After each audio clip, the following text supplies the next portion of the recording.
1 Reis, capítulo 17, eu quero ler esse texto com vocês e a gente pensar um pouquinho sobre o cuidado de Deus em tempos de desespero.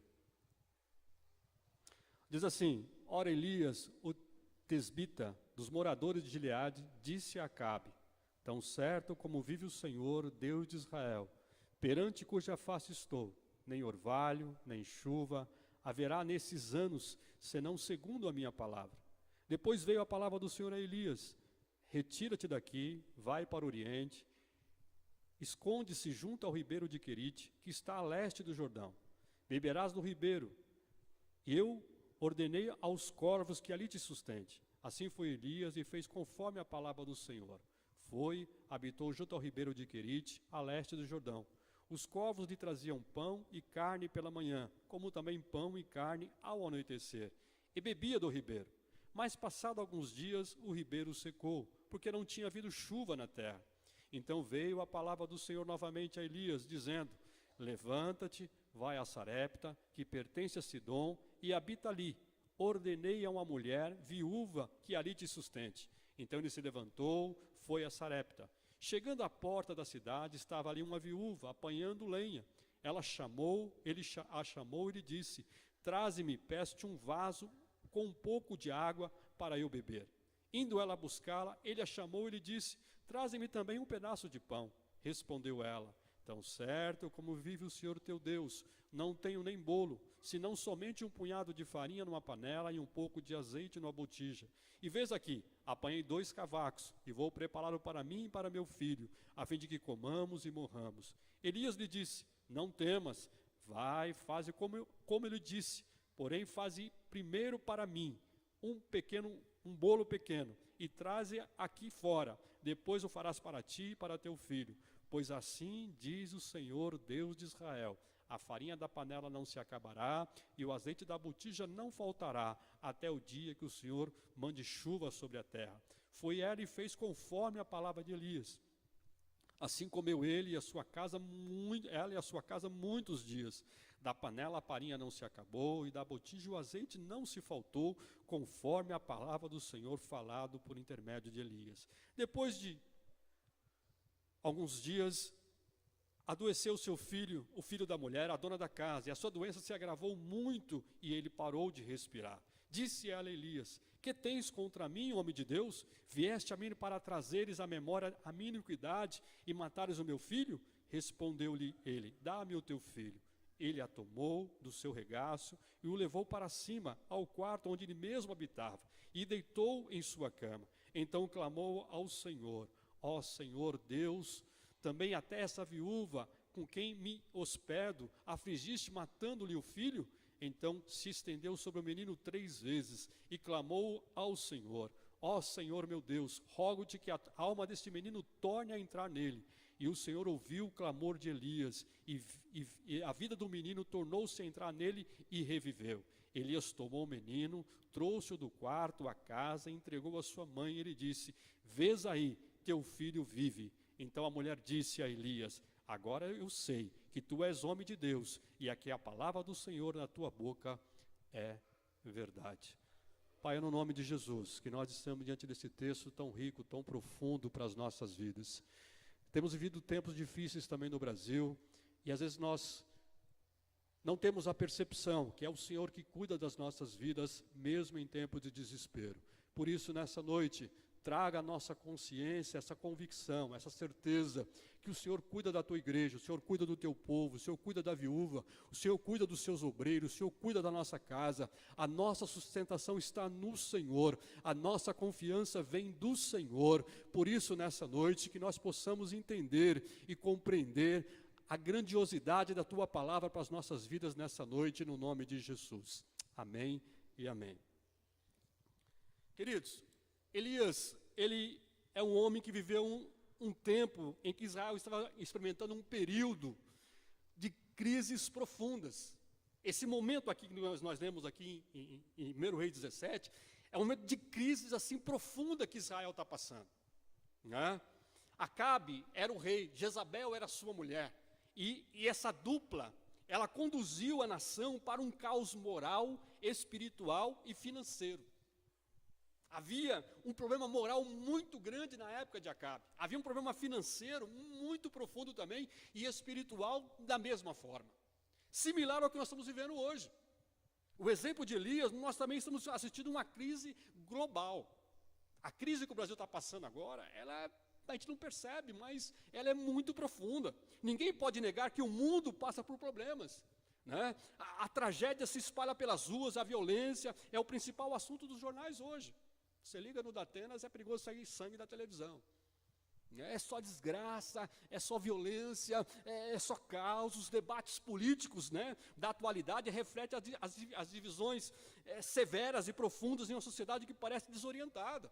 Tivemos agora, semana passada, o escândalo da FIFA. O presidente Marinho, 83, se ele estivesse no Brasil, ele não seria preso, mas estava lá na Suíça e foi preso. Se estivesse no Brasil, não teria sido preso. Com 83 anos, você está imune. Né? O presidente depois, o Blatter, se renunciou.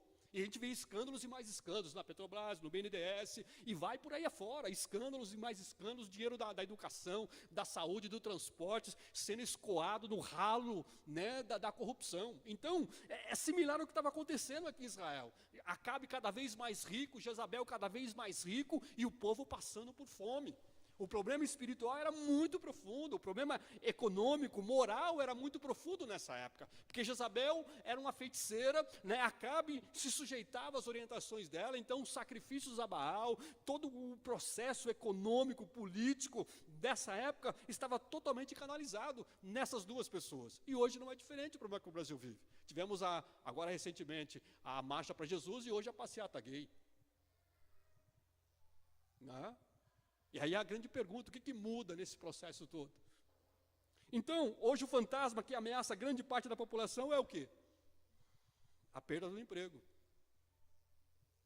A perda do emprego. A não ser que você é funcionário público, os demais aqui, ninguém tem garantia nenhuma que está empregado amanhã. Ninguém tem garantia. Esse é o grande drama hoje. A empresa que eu trabalho, por exemplo, demitiu 300 pessoas lá em Manaus.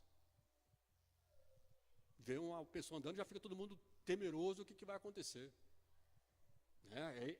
As montadoras hoje, e vai por aí afora, é um efeito cadeia, né? Entendeu? O problema é muito mais profundo. Aumento na energia elétrica, o ano passado diminuiu a energia elétrica, agora aumentou a energia elétrica 38%. E aí você vai vendo todo esse caos acontecendo. A fobia, ela se espalha. E aí a grande pergunta, como explicar esse tamanho caos? Como é que você explica tudo isso? Né? Como viver com essa insegurança? A gente vive inseguro. Você vai entrar numa dívida, não vai? Como é que funciona? Você fica nessa insegurança toda. Em quem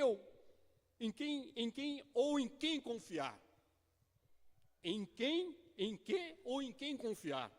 Há alguma esperança para um mundo em crise à beira do colapso? Essa é a pergunta. Então nós vamos ver aqui que Elias, ele nos ensina aqui 4 preciosas lições para quem está vivendo momentos de desespero. Há 4 lições aqui nesse texto, para a minha vida e para a sua vida, que vai nos ensinar, mesmo em tempos de desespero, o cuidado de Deus com as nossas vidas. Deus cuidando da gente. Deus tendo esse cuidado. Porque como nós lemos aqui no texto, né, Israel passava por uma grande dificuldade, mas Deus cuidava do seu povo. E a primeira lição que nós tiramos aqui nesse texto é o seguinte: em tempos de crise, aprendemos a depender de quem? De Deus. Você aprende a depender de Deus. O Caio Fábio, ele falou uma coisa há alguns anos, ele diz o seguinte: acredito que não há nenhum outro instrumento ou conjuntura em meio aos quais possamos aprender a lição da dependência de Deus, a não ser os da aflição. Quando você passa por momentos difíceis, aí que você depende de Deus literalmente. Quando tudo está muito bem, irmão, você está bem empregado, a conta está gorda, você está entendendo? Você está seguro, você não sabe o que é depender de Deus. Agora, quando a coisa funila, a aflição, que você só sabe que depende do Senhor, aí não tem jeito. Aí não tem como. Ontem eu estava contando para um casal, né? Em 2005, eu estava trabalhando em Porto Alegre, eu ia na segunda e voltava na sexta.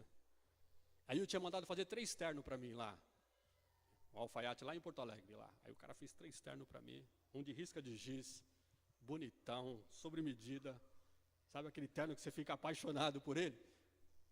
Aí um dia o irmão apareceu, era o mês de julho, chovendo, garoando, o irmão apareceu lá em casa, o irmão Geraldo. Hoje ele está na Deus e Amor, lá em Poá. Ele estava com um terno surradinho, bem surrado. Esses irmãos da Deus e Amor, eles abotou aqui o último botão, né? Fica aquele botão abotoado assim com o terninho. Aí ele fui lá no portão, atendi ele, aquele negócio todo, e conversando com ele. Aí o pastor João Batista e tal, tudo bem, tudo bem, tudo bem. Aí Deus falou no meu coração assim, pega o terno e dá para ele. Eu falei, você está de brincadeira, filho.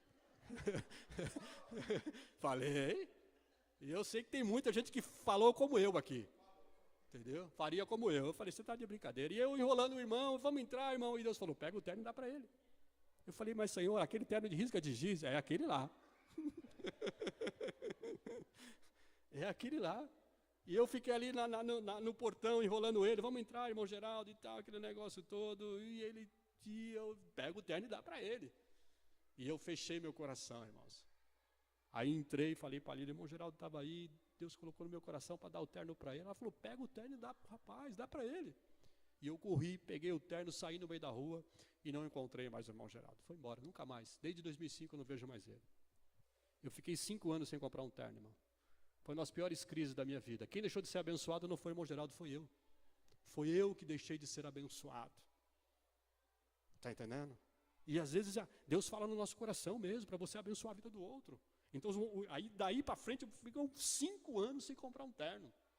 Tá entendendo? As portas se fecharam, porque a gente às vezes é tão mesquinho, né? Às vezes nesses momentos de crise que a gente passa, a gente vai depender de Deus, Deus cuidar das nossas vidas. Aí em 2007 eu fiquei desempregado, 1 ano desempregado, fazendo bico aqui, bico ali, né? A minha rescisão, eu tinha comprado um imóvel, fiquei sem nada. E aí Deus cuidando de mim. Foi o ano que eu mais preguei fora da minha igreja. Eu nunca cobrei para pregar. Mas eu ia pregar numa igreja, chegava no final do culto, o irmão colocava um dinheiro um envelope no meu bolso. E eu ia vir e tinha R$150, R$100, R$50. Foi o ano que Deus cuidou da gente. Deus cuidou das nossas vidas. No momento de aflição, Deus foi cuidando da gente. E o texto que nós lemos aqui, irmãos, Deus, Ele cuida de Elias. Deus manda Elias, não é para um rio, Deus manda Elias para um riacho. Vai lá para o riacho de Querite. Chegou lá, era um negocinho pequenininho, não era um rio, tinha muita água, não tinha pouca água. Deus mandou ele para lá. Esse riacho aqui podia secar a qualquer momento. Muitas vezes, em lugar de um rio, Deus nos dá um riacho que está para secar. Você fala, mas Deus, é um riacho, isso aqui não vai dar muito tempo, mas Deus vai te mandar para um riacho, não é para um rio. Deus quer que você vá para o riacho, vai ficar lá no conta-gotas, na dependência de Deus. Você está entendendo? E isso é difícil. A gente quer um mar, né? Agora eu estou tranquilo. Não, Deus mandou Elias para um riacho, filho. E todo dia eu acho que ele ia olhar e falava, está secando, Deus. O negócio está acabando a água aí, como é que fica? Né?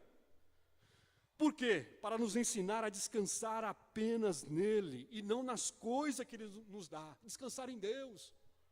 É Deus que vai suprir, é Deus que supriu aqui a necessidade de Elias. É Deus que cuidou de Elias aqui. E aí eu estava perguntando, né, por que Deus mandou corvo? Né? Um instrumento como instrumento. Ele ordenou aos corvos que levassem comida para Elias. Por que Deus usou um corvo, uma ave que tem hábitos necrófagos? Né? O que quer dizer? O urubu, como diz o mineiro fala arubu. Né? O urubu, o corvo aqui é um urubu, ele se alimenta de cadáveres. Deus manda um urubu levar de manhã e de tarde. Imagine você a cena, irmãos, imagine a cena. Na mão do corvo, a carne, e no bico, o pão. Baixando assim com aquelas asas enormes, baixando assim lá no ribeiro. E tinha lá pão e carne para o profeta. De manhã e de tarde. Deus faz uns negócios muito loucos. Deus faz uma coisa muito louca. 2 coisas que nós podemos aprender aqui. Para desmontar sua absoluta soberania e assim ensinar Elias que Deus pode usar qualquer meio ou instrumento para prover os recursos para seus servos. Nada pode deter a mão de Deus. Deus faz coisa muito louca, meu irmão. Deus faz coisa que você não imagina. Deus levanta o ímpio para abençoar a sua vida. Já viu um negócio desse? É muito louco isso. Deus levanta o ímpio para abençoar a sua vida. Deus fez isso aqui com os corvos. Em segundo lugar, ele revela a sabedoria de Deus. Se Deus mandasse um homem levar alimento para Elias, Acabe saberia. Se Deus mandasse um animal lá, vai lá pegar um burro aqui, um boi, e vai levar lá para Acabe saberia. Deus manda um animal que Acabe jamais poderia pensar. E jamais qualquer outra pessoa poderia pensar. Da onde vinha? Imagine você, alguém pensava, esse urubu está comendo a carniça lá no Ribeiro de Querite. Pelo contrário, ele estava levando comida para Elias. Olha que coisa maluca que Deus faz. Né? Deus confunde as coisas, né? Revela aí a sabedoria de Deus, o cuidado de Deus com o profeta. O coração de Elias podia descansar no Criador e não na criatura, né? No Senhor mesmo e não nos seus instrumentos. Quer dizer, a gente precisa descansar no Senhor, saber que é Deus que cuida das nossas vidas, irmãos. É Deus que cuida da gente, é Deus que cuida das nossas vidas. A gente quer ter um porto seguro, a gente quer estar mais seguro, né? Quando a Sirene cantou isso aqui há um mês, eu vivi um dos momentos mais difíceis da minha história de vida. Eu tinha que tomar uma decisão, eu precisava tomar uma decisão. Muito crucial, que era o divisor de águas. E aí essa música veio muito forte no meu coração. Deus cuida da gente, Deus cuida de você. Eu não sei qual o drama que você está vivendo. Tá certo? Quais são as situações que você está vivendo, mas Deus, Ele cuida, Ele cuidou do profeta aqui, Ele não desamparou Elias, Ele deu uma palavra profética para o rei, e Deus cuidou de Elias lá no Ribeiro de Querite. Lá tinha água, tinha pão fresco de manhã, carne de primeira, se fosse hoje seria uma picanha maturada argentina, tá certo? De manhã e de tarde o profeta era alimentado pelos corvos, pelos urubus, porque Deus tinha ordenado, Deus ordenou ao corvo, vai lá e serve o meu servo. Deus ordena, Deus determina, Deus promete, Deus faz, porque Ele é Deus. Eu não sei qual o drama que você está vivendo, qual a situação que você está passando, mas uma coisa eu sei: Deus, Ele cuida das nossas vidas. Deus, Ele cuida de mim, Ele cuida de você. Então, em tempos de crise, aprendemos a depender de Deus, depender do Senhor. É verdade, irmãos. Quando você está bem, você não depende de Deus, você depende da sua força, da sua capacidade, da sua orientação, do seu conhecimento. E aí você depende de você. Agora, quando isso foge do seu controle, aí as coisas mudam de situação.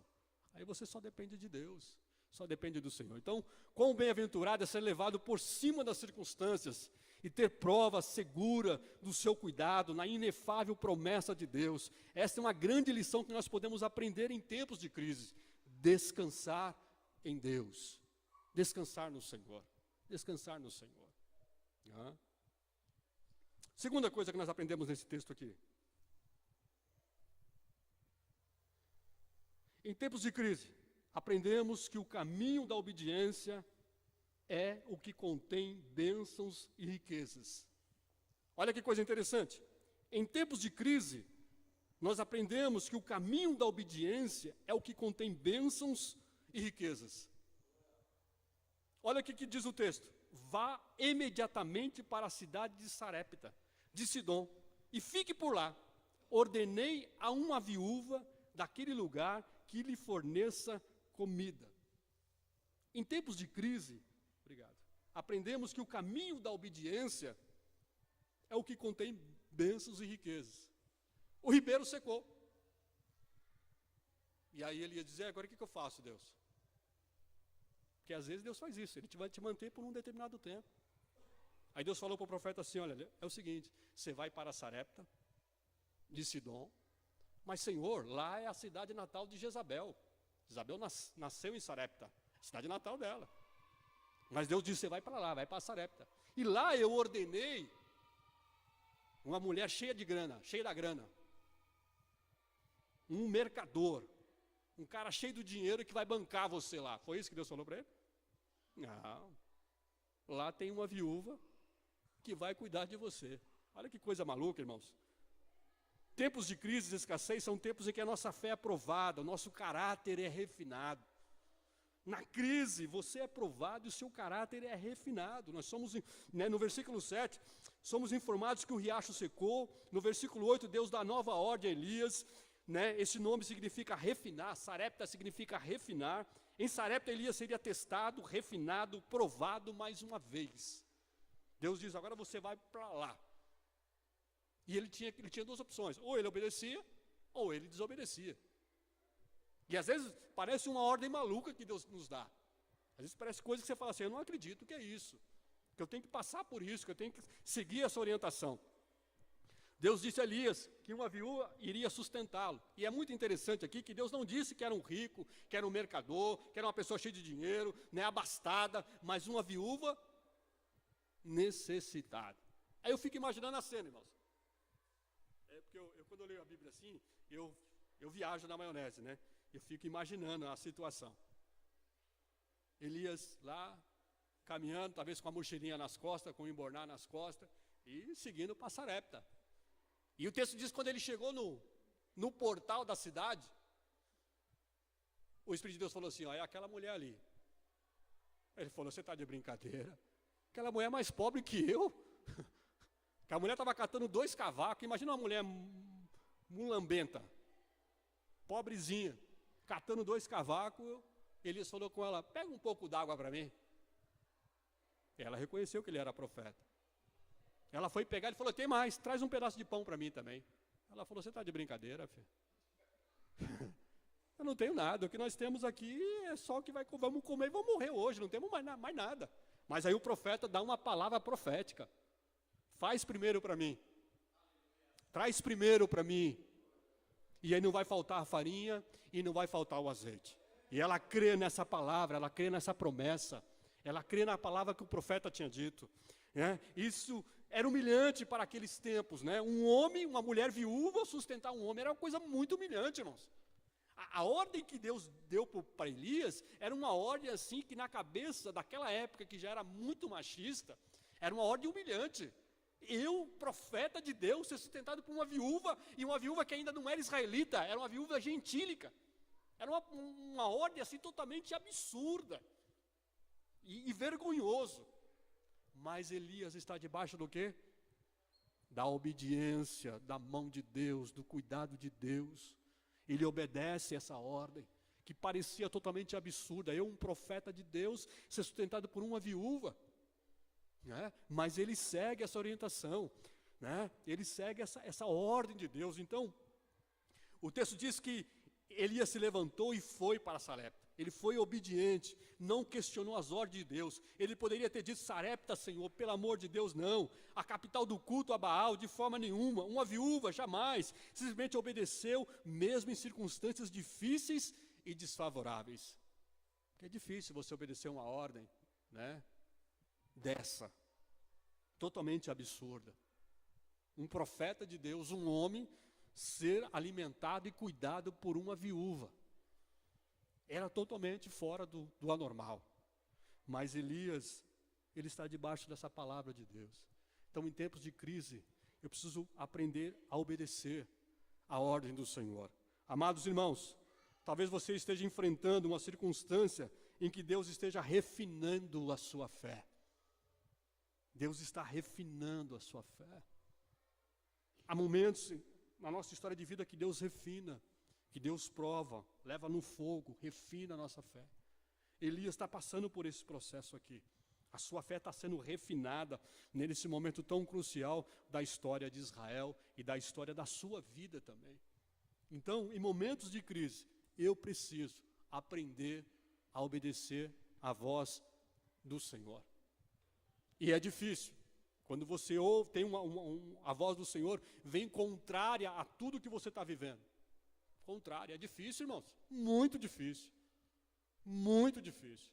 Quando você tem que tomar uma decisão que vai contra os seus valores, vem na contramão, é uma das coisas mais difíceis que você tem que fazer.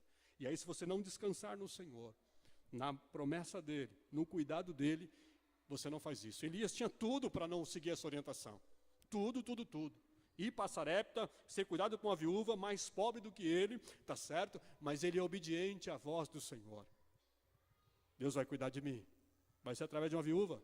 Deus vai cuidar de mim. Tá certo? Terceira coisa que nós aprendemos aqui nesse texto.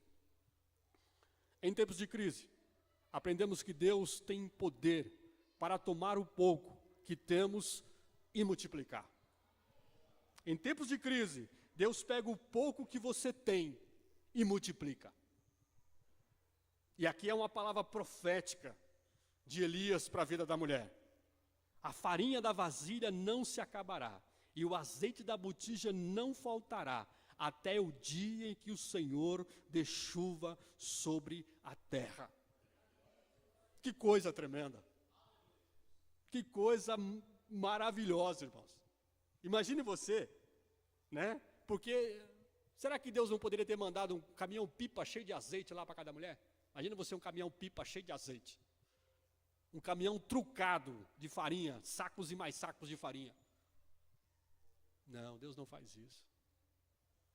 Quando Deus mandou o maná no deserto, tinha uns incrédulos lá como eu, que falou, chegava na sexta-feira, a porção era dobrada, porque eles não podiam colher no sábado. Mas, se fosse eu na segunda-feira, eu falei, vai que amanhã, terça-feira, não vem maná, eu vou guardar para amanhã. E eles começaram a guardar, os incrédulos começaram a guardar. E adivinha o que acontecia com o maná? Dava bicho. Porque era a porção de cada dia. Como é que diz a oração do Pai Nosso? O pão nosso de todos os dias? Não, de cada dia. É o suprimento do Senhor diário, cuidando das nossas vidas diariamente. Tá certo? É Deus que cuida da sua vida. E a gente fica desesperado, eu sei que não é fácil. Como eu falei aqui no início, né, a crise do país, as demissões, a insegurança, né, os problemas políticos que nós temos, os problemas financeiros que nós temos, os desvios, tá certo? Gera em nós essa insegurança, gera em nós essa instabilidade, gera em nós essa preocupação, gera em nós esse desconforto, mas o nosso socorro, ele vem do Senhor. É do Senhor que vem o nosso socorro, é do Senhor que vem o nosso cuidado, é Ele que cuida da gente, irmãos.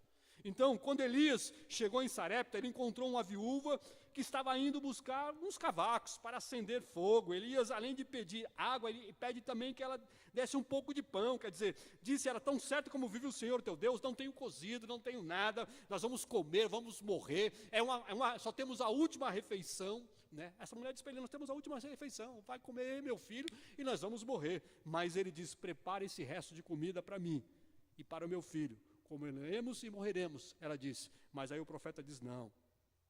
Note que o que ela tinha era um pouco, que dava apenas para mais uma refeição, para ela e para o seu filho. Depois disso eles iriam morrer, quer dizer, a miséria, a fome se alastrava ali, porque a seca era muito grande. Né? A corrupção que havia em Israel era muito grande também, o desvio das riquezas do povo, não tinha chuva, né? No palácio com certeza tinha comida, com certeza tinha ar-condicionado, no palácio eles tinham do bem e do melhor, mas o povo em si não tinha nada. Né? Essa era a grande preocupação. No entanto, Elias insiste, né? Diz para ela, não tenha medo, faz para mim o pão para eu comer, e fez a ela uma promessa, né? Porque assim diz o Senhor, a farinha da tua panela não se acabará, o azeite da tua botija não faltará, até o dia que o Senhor faça chover sobre a terra. E ela acredita nessa palavra, ela crê nessa palavra profética de Elias. Que coisa impressionante, irmão. Uma das coisas que mais fortalece a nossa fé é crer naquilo que só se pode ver com os olhos da alma, sem considerar as circunstâncias. Essa mulher, ela crê nisso, ela tem fé nesse tipo de coisa. Nós aprendemos aqui semana passada sobre a fé do centurião lá. Né? E lá em Hebreus, todos nós conhecemos, Hebreus 11:1, né, que a fé é a certeza das coisas que não se veem. Fé você não vê. Né? Fé você não consegue apalpar a fé. Ela não é concreta, ela é abstrata. Né? E essa mulher, ela crer nessa palavra do profeta, ela tem fé nessa palavra, né? E ela fez segundo a palavra do profeta Elias, ela segue na risca, que Deus maravilhoso, Ele pode tomar o pouco que temos e multiplicar a sua eficácia.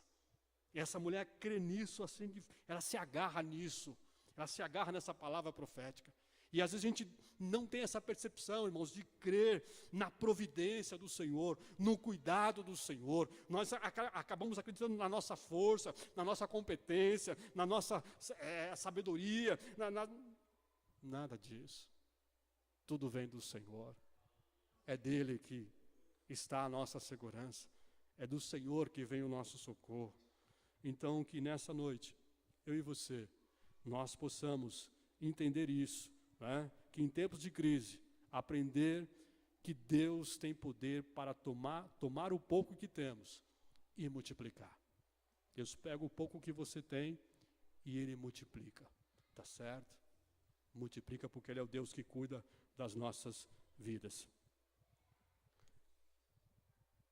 Nós precisamos investir na fé, exercitando a nossa fé, a nossa confiança em Deus, que nós podemos ver grandes coisas, né? Jesus ensinou isso, uma grande lição aos discípulos: se tiverem fé do tamanho de um grão de mostarda, ela será suficiente para que vocês digam aos montes, movam-se e eles se moverão. E é por isso que os discípulos disseram para Jesus: acrescenta-nos a fé. Porque a gente fica titubeando, irmãos, às vezes. Você fica meio apreensivo quando as coisas começam a mexer na nossa estrutura, principalmente nas questões financeiras. Quando você está bem estruturado financeiramente, você fica preocupado, né? O problema é que nós estamos vivendo no país hoje, né, de desemprego, de recessão. Não há nenhuma perspectiva boa para 2015. A perspectiva é piorar cada vez mais, né? E aí você fica preocupado com esse tipo de coisa. O que vai ser, Senhor? O que vai acontecer? Mas o nosso cuidado tem que estar no Senhor, depender do Senhor. Quarta coisa aqui nesse texto, queridos. Em tempos de crise, nós precisamos aprender a ter esperança e orar por situações humanamente impossíveis. Em tempo de crise, eu preciso aprender a ter esperança e a orar por situações humanamente impossíveis. Tem situações que humanamente é impossível. Depois de algum tempo que Elias estava com essa mulher, a Bíblia não fala quanto tempo ele estava lá morando, e ele morava na parte superior, devia ser um sobrado, um sótão, era um local reservado que ele morava. E o texto diz que o menino ficou doente, piorou e morreu. Aí a viúva vai falar com o profeta: o que eu fiz? Você está aqui na minha casa, você come e bebe, e agora meu filho morre, você trouxe maldição para dentro da minha casa. Elias então pega a criança, leva até a sua cama, coloca a criança lá, deita por 3 vezes sobre a criança, ora ao Senhor. A criança estava morta. E diz o texto que o Senhor ouviu o clamor de Elias, e a vida voltou ao menino, e ele viveu novamente. Deixa eu dizer um negócio para você. Talvez o seu casamento está morto, mas Deus é poderoso para fazer ele viver novamente. Pastor, meu casamento está morto. Deus é poderoso para reviver o seu casamento novamente. Está entendendo? Às vezes a vida só apresenta para nós como uma cara de que não tem mais jeito, não há mais esperança, não tem mais saída. Nessas horas precisamos aprender a orar pelas situações que humanamente são impossíveis.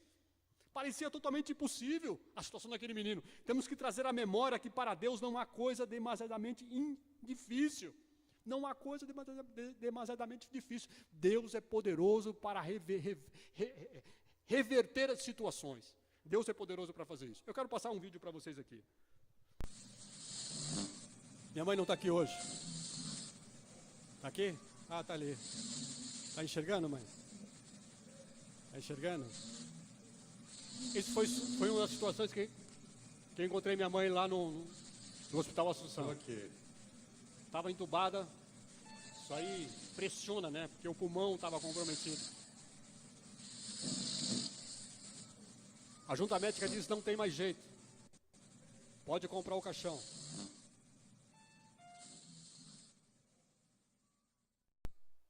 Eu vou colocar mais um agora para vocês.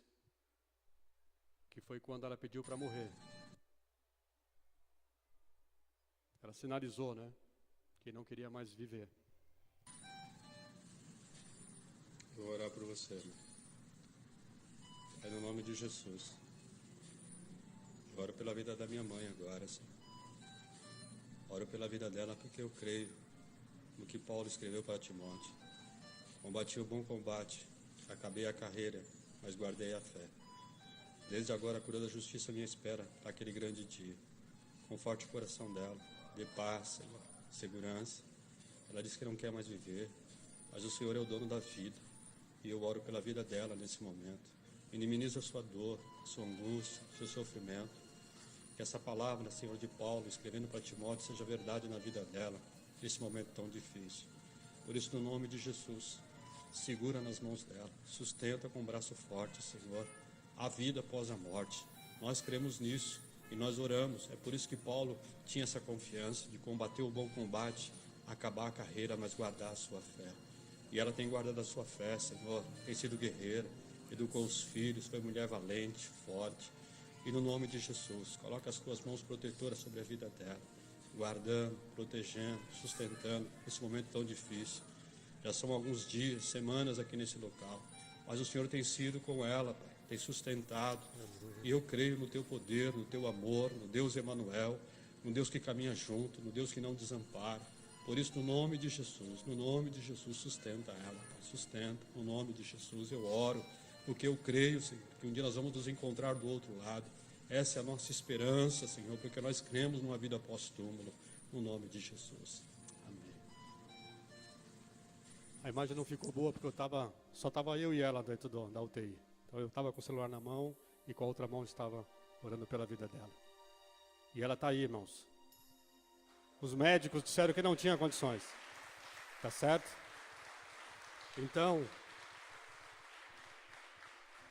mesmo em momentos difíceis, a gente precisa orar. Crer que o Senhor pode reverter a situação. Eu não sei o que você tem vivido, quais são os dramas, né, que você tem pensado. Então, ao invés de você pegar a pá, enterrar seus sonhos, dentre ele deve ser o seu cônjuge convertido, seus filhos para voltarem para a igreja, ou ver aquela crise no seu casamento ser resolvida. Não pegue a pá, não enterre os seus sonhos. Hoje o Senhor é poderoso para ressuscitar novamente, dar vida novamente no seu casamento, com relação aos seus filhos, com relação ao seu lar, com relação à sua saúde. Deus é poderoso para fazer isso. Então eu preciso, mesmo em momentos difíceis, mesmo em tempos de desespero, orar contra o desespero. Esse drama que nós fizemos aqui, naquele dia eu saí do hospital totalmente desorientado. Aí o pastor Ronildo tinha me ligado, eu tenho um encontro com ele aqui no Shopping Vale, Parque da Moça aqui, Praça da Moça. Eu estava tão desorientado que eu saí depois que eu fiz essa oração por ela, eu saí tão desorientado do hospital, só estava nós dois ali, tá certo?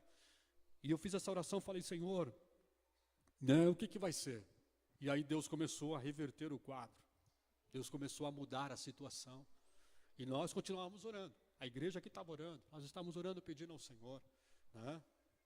Totalmente, os médicos, 4 médicos disseram, não tem, o pneumatologista falou, não tem condições, né? Já estava com quase 40 dias entubado, e quando você entuba a pessoa, você detona a traqueia.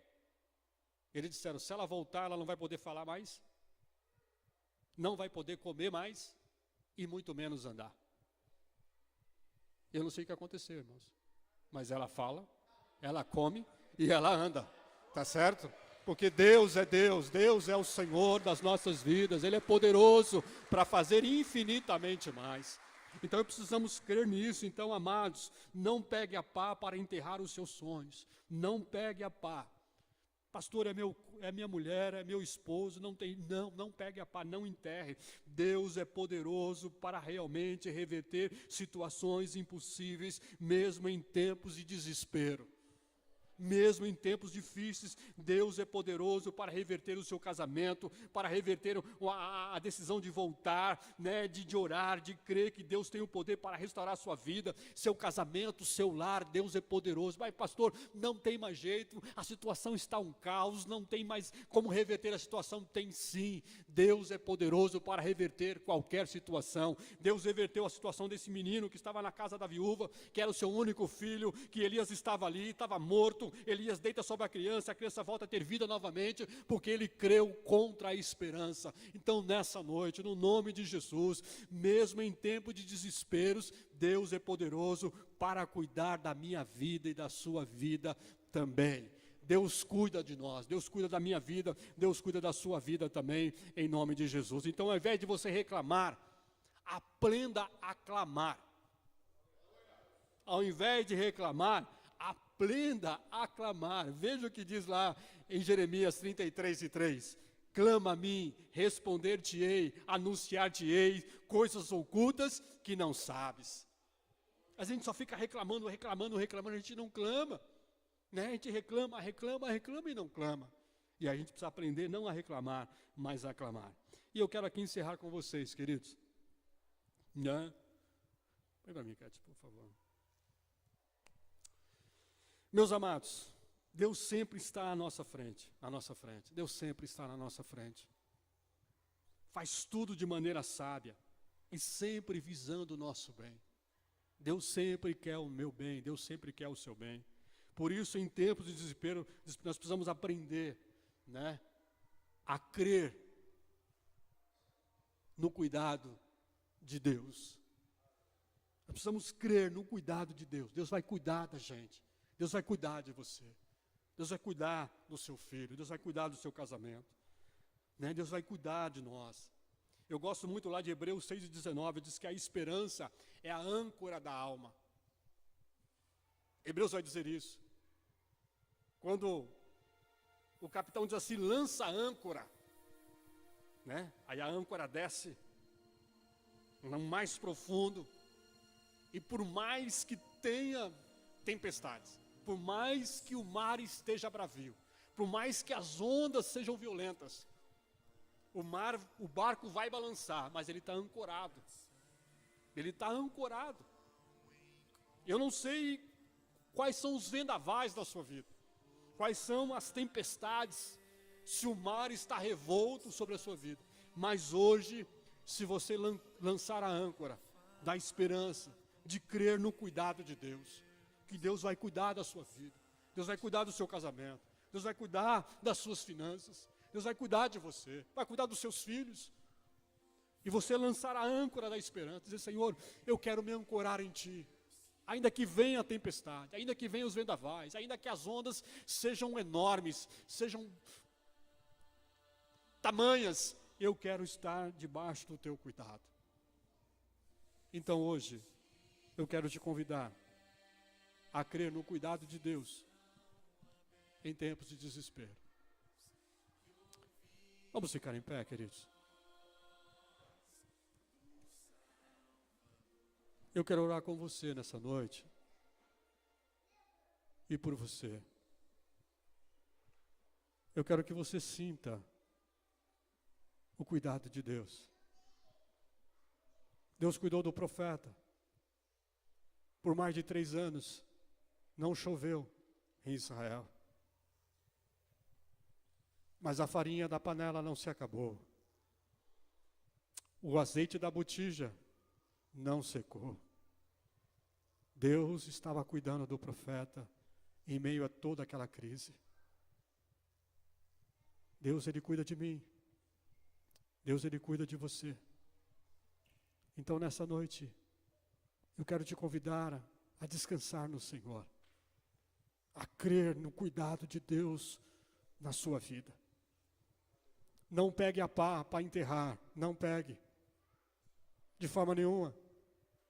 Aquela mãe, quando viu seu filho morto, ela poderia ter pegado a pá e ter ido enterrar o seu filho. Mas ela foi falar com o profeta. E Deus entrou com intervenção. Deus entrou com providência. Deus entrou com o cuidado dele. Eu não sei o que você tem enfrentado. Eu não sei quais têm sido os vendavais na sua história de vida. Talvez é o seu casamento que tá morto. Só falta jogar a pá de cal em cima. Não há mais diálogo. Não há mais cumplicidade.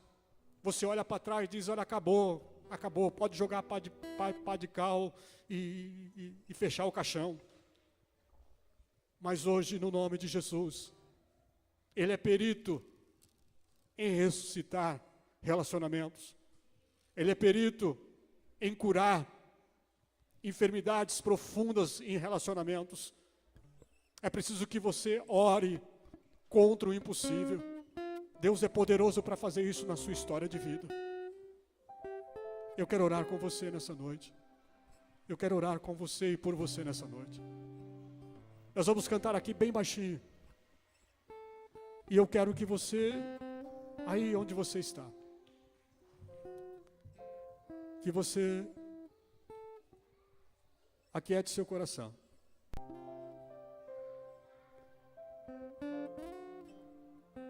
Eu quero te convidar a cantar com a gente essa canção. Que você descanse no Senhor. Descanse no seu cuidado com as nossas vidas. Mas que você cante mesmo com a alma, crendo no cuidado de Deus com você. Você é precioso para o Senhor. Não importa qual seja a circunstância. Talvez você esteja similar ao profeta, lá no Ribeiro de Querite. Ele está secando e você não vê nenhuma expectativa. Mas que você possa descansar no cuidado de Deus nessa noite. Vamos cantar, queridos?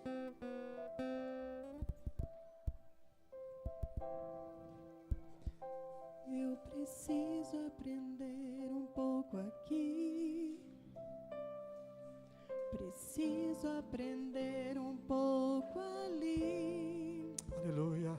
Eu preciso aprender mais de Deus, porque Ele é quem cuida de mim. O Senhor cuida de nós. Se uma porta se fecha aqui, É verdade. outras portas se abrem ali. Eu preciso aprender mais de Deus. É verdade, Senhor. Porque Ele é quem cuida de mim. Dá-nos essa segurança nessa noite. Deus cuida de mim. Deus cuida de mim. Ah, Senhor, Na sombra das suas asas. eu possa descansar em Ti, Cuida de mim. lançar sobre Ti a minha ansiedade. Eu amo a sua casa e não ando sozinho, não estou sozinho, pois sei, Deus cuida de mim, Aleluia. Deus cuida de mim. Ah, Senhor, Na sombra das suas asas. é o Senhor que cuida. Deus cuida de mim. É o Senhor que vela por nós. Eu amo a sua casa e não ando sozinho. Não Aleluia. estou sozinho, pois sei, Deus cuida de mim. Nós vamos cantar mais uma vez. Se você quer ter esse cuidado do Senhor, você diz, pastor, eu preciso desse cuidado de Deus, crer nesse cuidado do Senhor na minha vida. Eu me sinto inseguro, Eu sei que me sinto existe insegura, alguém que me sinto preocupado, preocupada, a minha ansiedade me dará é muito grande. Eu quero te convidar você a vir à frente. Nós queremos orar por você nessa noite. Queremos interceder pela sua vida. portas se abrem ali. Talvez é no seu emprego, você está inseguro, Preciso aprender você não vê mais estabilidade nenhuma. porque Nós queremos orar por você nessa noite. cuida de mim. Saia do seu lugar, venha aqui à frente como um ato, como um sinal que você crê no cuidado do Senhor para a sua história de vida. Aleluia. Deus cuida de mim.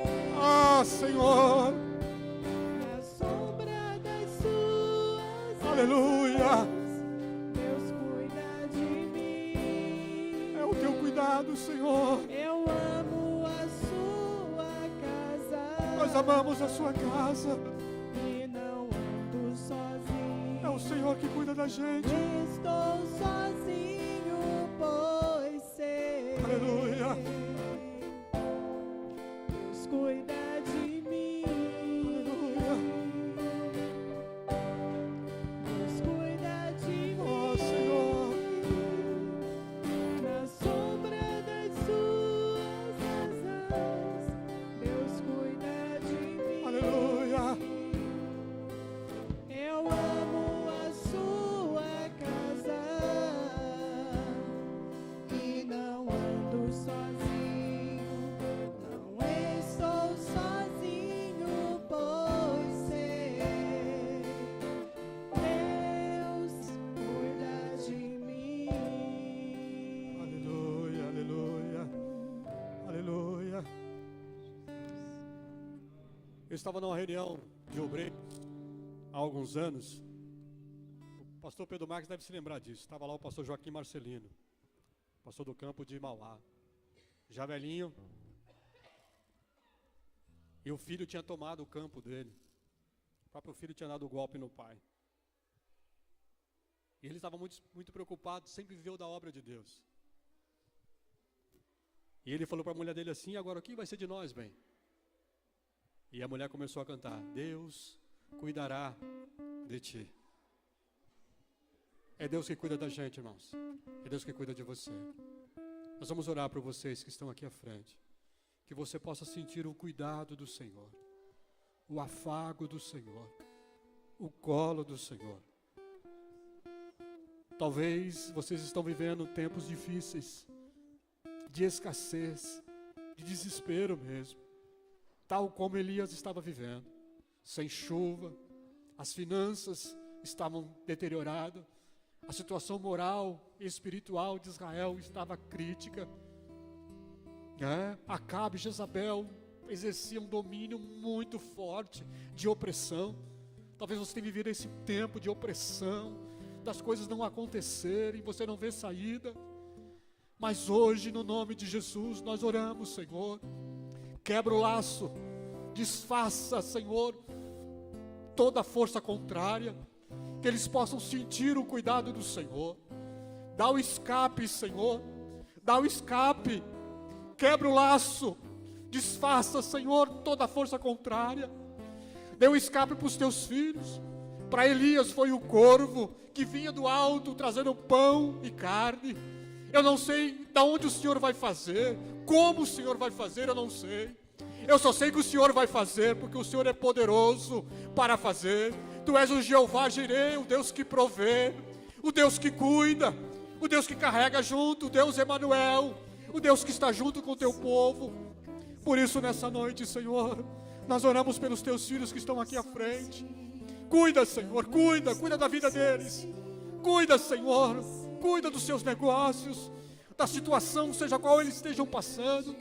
Que eles possam ter o cuidado do Senhor nessa noite, sentir o afago do Senhor, o colo do Senhor, sentir que eles não estão só, sentir que estão debaixo da sombra das asas do Senhor. Aleluia. Ah, Senhor, que eles possam sentir o teu cuidado, sentir o teu afago, sentir as tuas asas, Senhor, protegendo eles nesta noite. Nós oramos pela vida dos teus filhos e cremos nesse cuidado, no nome de Jesus, no nome de Jesus. Amém e amém, queridos. Pastor Pedro Fidelis, Pedro Marques, vem aqui, faz favor, dá a bênção apostólica aqui. Uma semana abençoada para vocês, queridos. Uma semana abençoadíssima mesmo, na vida de vocês. É que hoje eu lembrei do seu avô. Hoje eu falei dele hoje, aqui na Escola de Obreiros. Graça e paz, irmãos. É um prazer estar aqui, ouvir Deus falar conosco. E quando a gente vem com o coração aberto, Ele fala mesmo. Com certeza. Que a graça do nosso Senhor e Salvador Jesus Cristo, o grande amor de Deus e a presença alegre e constante do Espírito Santo permaneça conosco não somente hoje, mas para todos sempre. Amém.